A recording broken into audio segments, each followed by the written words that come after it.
जम्मू काश्मीरमधील दहशतवाद्यांना यंत्रणांचा मोठा दणका। 23 तासामध्ये 6 दहशतवाद्यांची घरं उद्ध्वस्त, तर अनेक भागामध्ये यंत्रणांचं सर्च ऑपरेशन। 175 संशयितांची चौकशी। मुख्यमंत्री फडणवीस यांनी गणबोटे आणि जगदाळे कुटुंबियांची भेट घेऊन केलं सांत्वन। मृतांच्या कुटुंबियांना सरकार मदत करणार असल्याचं दिलं आश्वासन।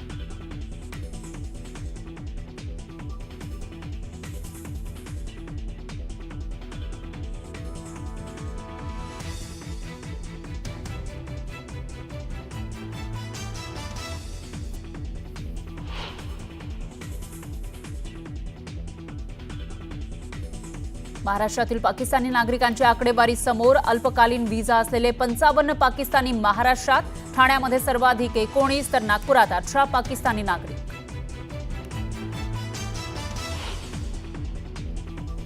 सिंधू आमची लाईफलाईन, भारताच्या हल्ल्याचं आम्ही पण उत्तर देऊ। सिंधू जलकरारावर पाकिस्तानचे पंतप्रधान शहबाज शरीफ यांचं वक्तव्य।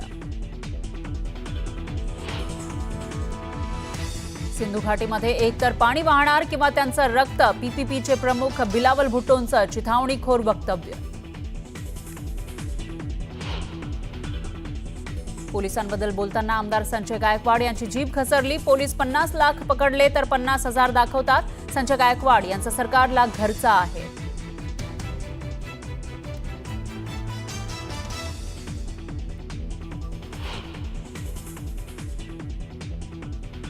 मी स्वतः शिंदे साहेबांना सांगणार आहे की त्यांना कडक समज द्या, ते असं चालणार नाही, हे योग्य नाही। संजय गायकवाड वारंवार पोलिसांबाबत चुकीचं बोलत असतील तर कडक ऍक्शन घेणार। मुख्यमंत्री फडणवीसांचा इशारा।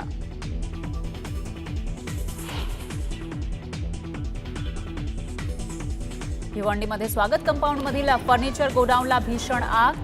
शेजारच्या इमारतींमधील लोकांना सुरक्षित स्थळी हलवलं। आगीत मोठ्या प्रमाणामध्ये नुकसान।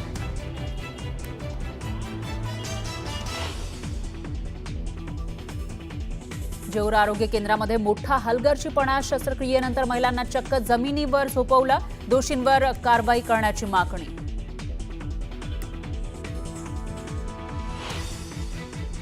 हिंगोलीच्या औंढा नागनाथमध्ये वावटळीमुळे लग्नाचा मंडप उडाला। वऱ्हाडी मंडळांची एकच तारांबळ।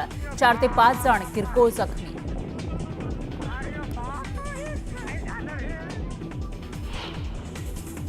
इराणच्या बंदर अब्बास शहरामध्ये भीषण स्फोट। अद्याप कोणाचाही मृत्यू झाला नसल्याची माहिती।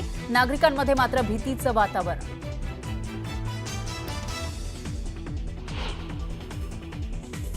रिलायन्स इंडस्ट्रीज लिमिटेडचे अध्यक्ष मुकेश अंबानी यांचे धाकटे पुत्र अनंत अंबानींची रिलायन्स इंडस्ट्रीजच्या पूर्णवेळ संचालकपदी निवड। पुढील 5 वर्षांसाठी अनंत अंबानी यांची नियुक्ती।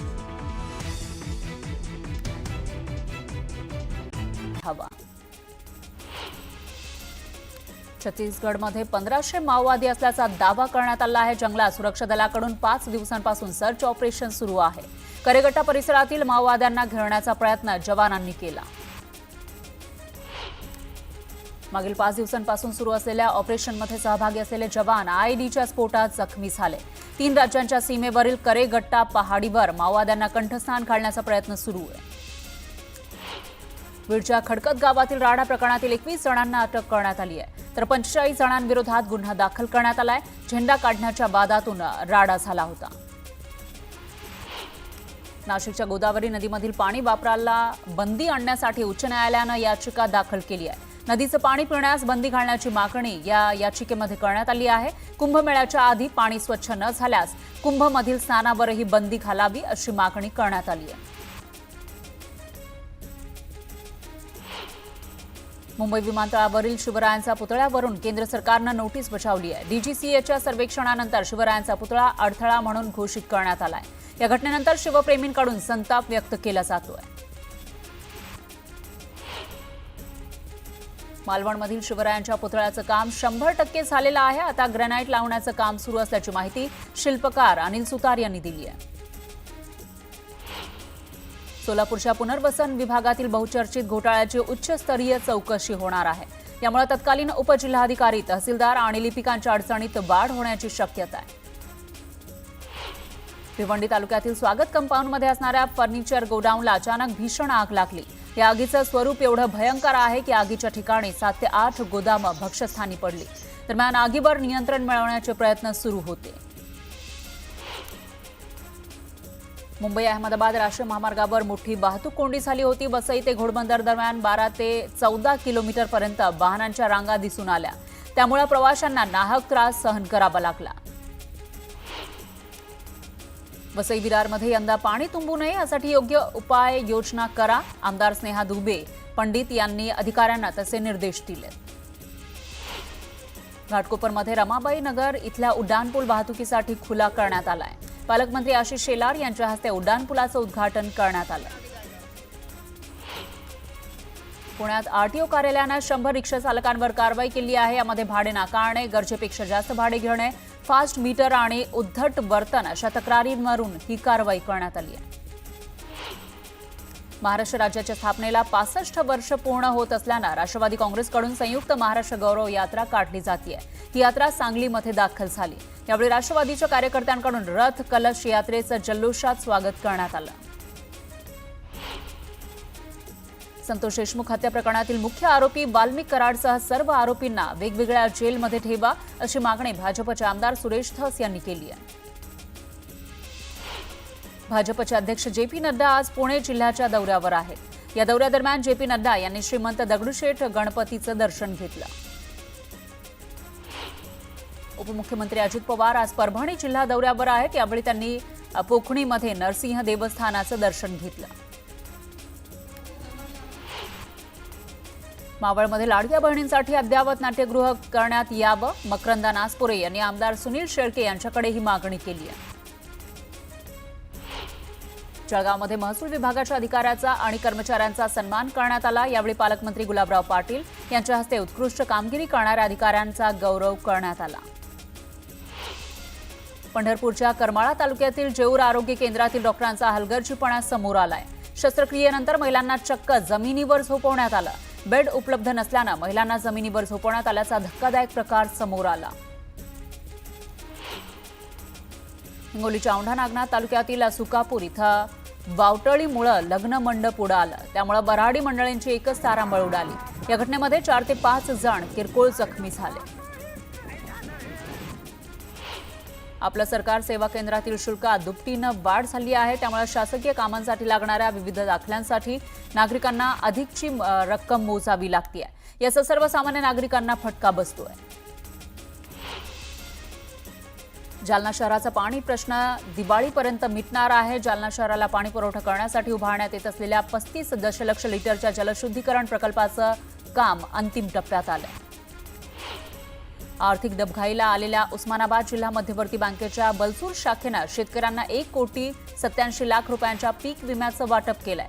बँकेची आर्थिक स्थिती अडचणीत असताना बलसूर शाखेतील कर्मचाऱ्यांनी केलेल्या या कामामुळे शेतकऱ्यांना मोठा दिलासा मिळाला.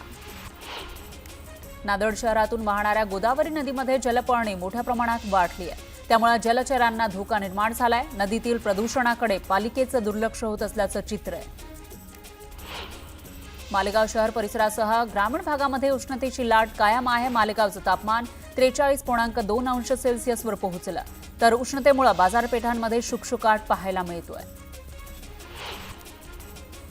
यवतमाळच्या मारेगाव शहरामध्ये भीषण पाणी टंचाई निर्माण झाली आहे. 2 ते 3 दिवसानंतर नळाला 1 तास पाणी येतं. हे पाणी मिळवण्यासाठी नागरिकांना रांगा लावाव्या लागतात. तर काहींना पाणी मिळत नसल्यानं त्यांना रिकाम्या हातीच परतावं लागतं. अमरावतीमध्ये तापमानात वाढ झाली. त्यामुळे दुपारी 1 वाजल्यापासून संध्याकाळी 5 वाजेपर्यंत अमरावतीमधील सर्वच ट्रॅफिक सिग्नल बंद राहणार आहेत. त्यामुळे दुपारच्या सत्रात दुचाकीवरून प्रवास करणाऱ्या नागरिकांना काही अंशी दिलासा मिळणार आहे. वर्धा जिल्ह्यामध्ये उन्हामुळे शाळांच्या वेळेत बदल करण्यात आलाय. सकाळी 7 ते 10 वाजेपर्यंत शाळा भरवण्याचा निर्णय घेण्यात आला. दिव्या आगारचे सरपंच सिद्धेश कोसबे यांना जीवे मारण्याची धमकी देण्यात आली आहे. अतिक्रमणाची नोटीस पाठवल्याच्या रागातून ही धमकी देण्यात आली. या प्रकरणी पोलिसांनी गुन्हा दाखल करण्यास टाळाटाळ केल्याची माहिती आहे. सांगलीच्या वाळवा तालुक्यातील इटकरे फाट्याजवळ अज्ञात वाहनाच्या धडकेत बिबट्या जखमी झाला. हा बिबट्या नर जातीचा आहे. त्याच्यावर रुग्णालयात उपचार सुरू आहेत. मनमाडच्या शीख मळ्यामध्ये शिरलेल्या बिबट्याला जेरबंद करण्याचा 4 दिवसांपासूनचा कालावधी संपला नाही. तोच पुन्हा मळ्यात दुसरा बिबट्या शिरला. त्यामुळे नागरिकांमध्ये भीतीचं वातावरण आहे. वन विभागानं लावलेल्या पिंजऱ्यामध्ये बिबट्या कधी अडकणार याकडे सगळ्यांचं लक्ष आहे. चिखलदऱ्यामध्ये उन्हाचा पारा प्रचंड वाढलेला आहे. तापमानाचा पारा 37 अंशांवर गेलाय. त्यामुळे पर्यटकांनीही चिखलदऱ्यात पर्यटनाकडे पाठ फिरवली आहे. तर हिल स्टेशनची वाटचाल हीट स्टेशनकडे होत असल्यानं चिखलदरा पर्यटन स्थळावर शुकशुकाट पाहायला मिळतोय. चंद्रभागेच्या वाळवंटात आपत्ती व्यवस्थापन कक्षाची स्थापना करण्यात यावी अशी मागणी कोळी समाजानं केली आहे. त्यामध्ये महादेव कोळी जमातीच्या पट्टीच्या पोहता येणाऱ्या तरुणांचा समावेश करावा अशी मागणी सुद्धा करण्यात आली आहे. लोणावळ्यामध्ये सामूहिक विवाह सोहळ्याचं आयोजन करण्यात आलं होतं. यावेळी 12 गरीब मुलामुलींचा विवाह लावून देण्यात आला. वर्ध्याच्या पुलगावात सकल हिंदू समाजाच्या वतीनं बंद पुकारण्यात आला. शहरातून मोर्चा काढत हिंदू समाजाच्या वतीनं पहलगाम हल्ल्याचा निषेध नोंदवण्यात आला. जळगावातील 62 स्वस्त धान्य दुकानदारांना एप्रिल महिन्याचं धान्य अद्याप मिळालेलं नाही. त्यामुळे लाभार्थ्यांना धान्य वाटप करण्यात अडचणी येत आहेत. तर अक्षय तृतीयेच्या आधी धान्य वाटप करावं या मागणीसाठी लाभार्थ्यांनी आंदोलन केलं आणि रेशन दुकानाबाहेर जोरदार घोषणाबाजी केली. बुलढाण्याच्या वडाळी गावात भीषण पाणी टंचाई निर्माण झाली आहे. मात्र याकडे प्रशासन दुर्लक्ष करत असल्यानं ग्रामस्थांनी आक्रमक पवित्रा घेतला. पाण्यासाठी 80 फूट खोल विहिरीमध्ये उतरून आंदोलन सुरू केलं. पाणी द्या अन्यथा विहिरीतच जीव देतो अशी आक्रमक भूमिका या आंदोलकांनी घेतली. छत्रपती संभाजीनगरमध्ये पाण्यासाठी ठाकरे गटानं अनोखं आंदोलन केलं. रिकामी घागर पालखीमध्ये ठेवत दिंडी काढण्यात आली. यामध्ये स्वतः अंबादास दानवेही सहभागी झाले. या आंदोलनाला लबाडांनो पाणी द्या असं नाव देण्यात आलं.